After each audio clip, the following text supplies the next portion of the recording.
Hi, y'all. So it's been a little while.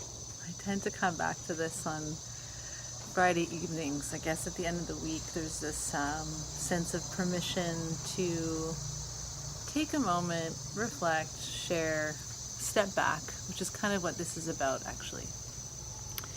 So this morning, in my spirit guide moment, in my meditation, where I asked for a message for the day from my spirit guides,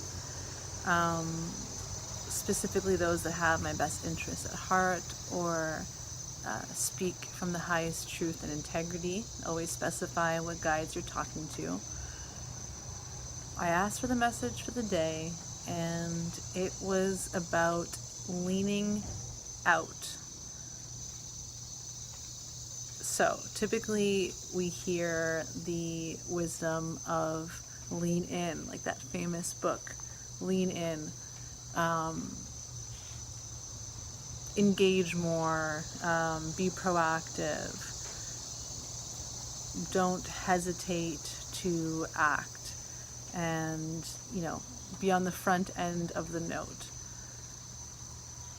And we associate kind of passivity with something that's dangerous or stagnant or inactive, which in some ways is condemning the feminine idea of receptivity, waiting to act, waiting to feel an inspiration to make a next move, to take a new step.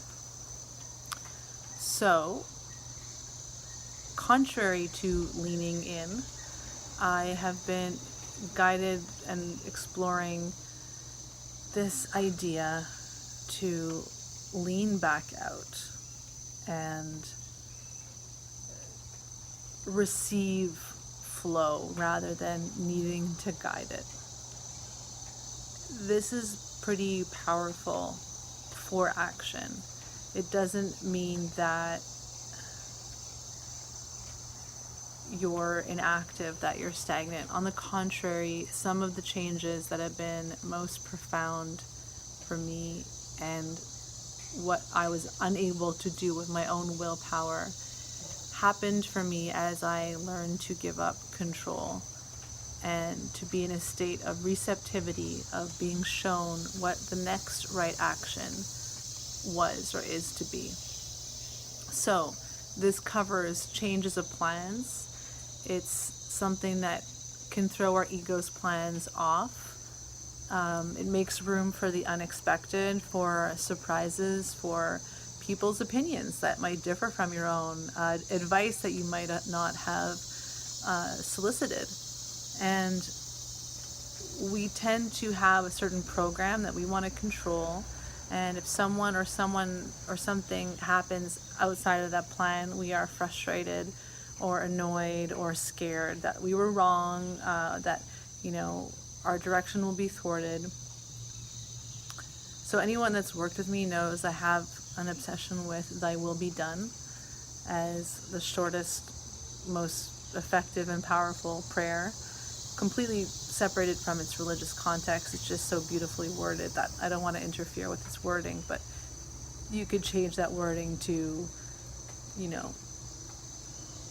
to addressing the universe, a higher power, a God, destiny, nature, whatever it is that you relate to as a power greater than yourself, and asking that you be a vehicle for what the right thing is, for what's meant to happen, rather than playing God yourself and assuming that you know what the right thing is at every time, at every moment, and in the bigger picture. So some parts of my schedule, get changed. I had a lot more work last week. Last 2 weeks, I was extremely happy. And some days I was too tired to get all the things done that I wanted to get done. And my ego was upset with me. Like, you're not performing, you wanted more work, now you have it, and, you don't know what to do with this more responsibility. And another part of me knows that, hey, this work is all about divine timing, giving in, trusting, having faith, being aligned.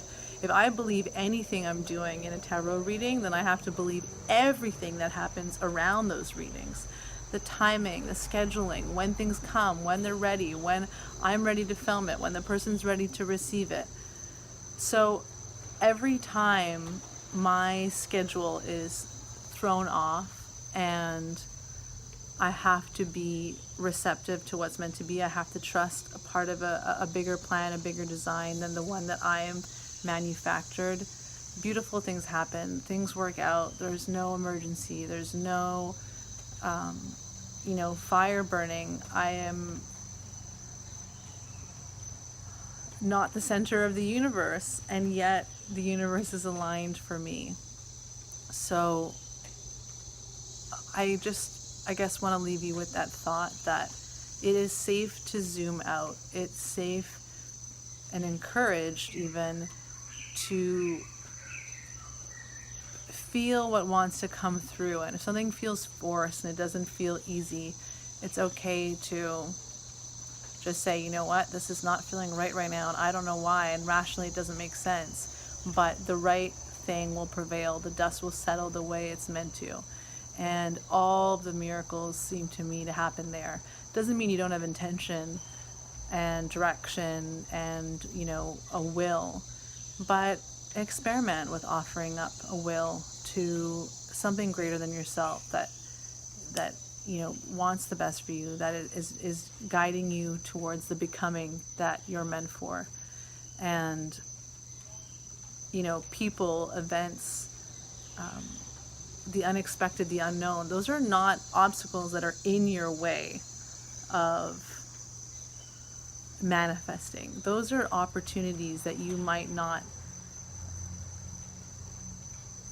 acknowledge or that you might not have considered. Like, that's what's so funny about manifestation is we want to call something in, and then when it comes in, it might not come in the form we expected it, and sometimes we're pushing things away that actually have taken so many more levels of things into account than we care to believe. So it might seem like an inconvenience, it might seem like a detour or a distraction, but if you believe in anything of the divine, then you know that there's not accidents, and you're being given the lessons and the opportunities and the challenges that are gifts at the moments that you need them. So seek out those opportunities and keep an open mind. You don't need to lean into everything. Sometimes you can lean out and ask